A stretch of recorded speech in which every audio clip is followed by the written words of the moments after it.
Welcome to my বৃষ্টি kitchen.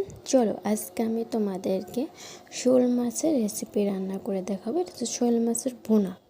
শোল মাছের রেসিপি দেখাবো। তো এখানে আমি নিয়ে নিয়েছি কিছু শোল মাছ, দুটো ছিল মাছের মাথা। এখানে হচ্ছে পেঁয়াজ পেস্তা করা রয়েছে, আমি আগে থেকে ব্লেন্ড করে রেখেছি। আর এখানে রয়েছে হচ্ছে আপনার মরিচ ব্লেন্ড করা রয়েছে, মরিচের মধ্যে হালকা জিরা দিয়ে ব্লেন্ড করে নিয়েছি। তারপরে দিয়ে দিচ্ছি এখানে আছে আদা, রসুন,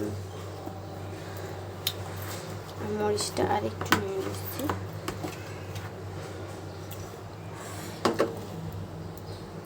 তো তারপরে হচ্ছে এর মধ্যে আমি দিয়ে দিব হচ্ছে হলুদ এবং হচ্ছে মরিচের গুঁড়াটা।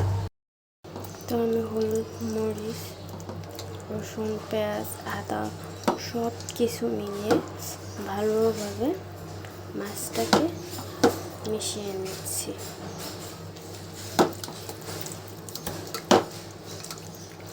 সুন্দর করে মিক্সড করে নিয়ে বাটিটা একটা কিছু ঢাকনা দিয়ে ঢেকে রেখে দেবেন।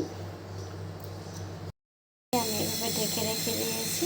আর এই সাইডে হচ্ছে আমি কড়াইতে চুলায় বসিয়ে দিয়েছি। কড়াইতে আমি দিয়ে দিয়েছি এলাচ, দারচিনি, লবঙ্গ, আর তারপরে দিয়ে দিচ্ছি তেজপাতা।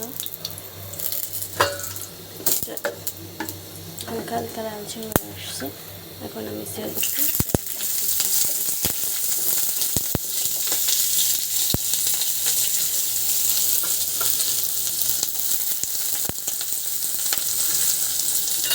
সবগুলো পেঁয়াজের কুচি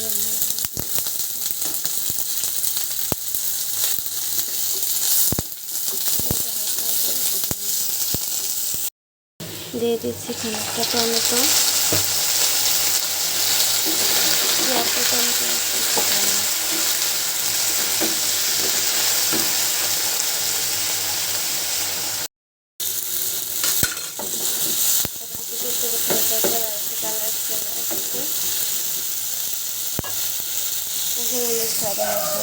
মাছগুলো দিয়ে দিয়ে জলটা আছে, এই জলটা শুকিয়ে নেবে। আর এটার মধ্যে হচ্ছে খানিকটা জল দিয়ে কষানোর পরে তারপর আবার এটা কিন্তু দিয়ে দেবো।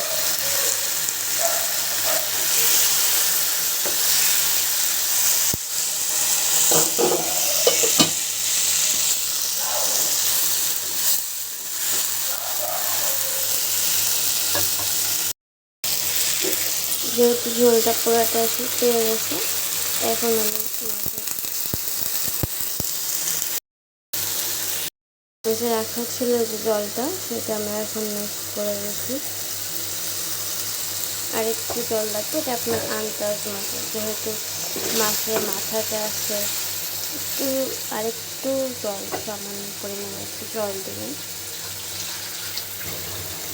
এটা আপনার আন্দাজ মতো, আপনার যতটুকু জল লাগে আপনি বোঝেন না যতটুকু জল দরকার, ততটুকু জলে আপনি দিয়ে দেবেন।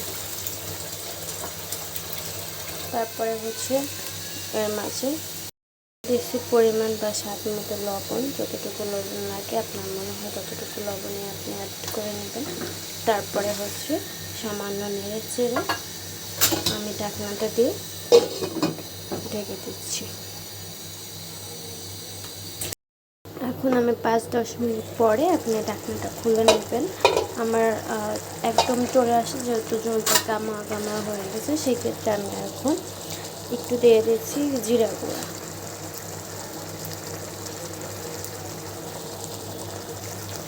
আর একটু হালকা করে জিরা গুঁড়া পরিমাণ মতো করে দেবেন। তারপরে হচ্ছে আমি দিয়ে দিচ্ছি ধনিয়া পাতা।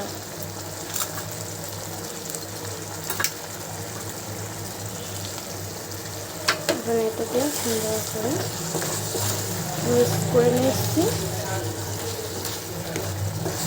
আমি আর জাস্ট 1 মিনিট একটু জাল দেবো।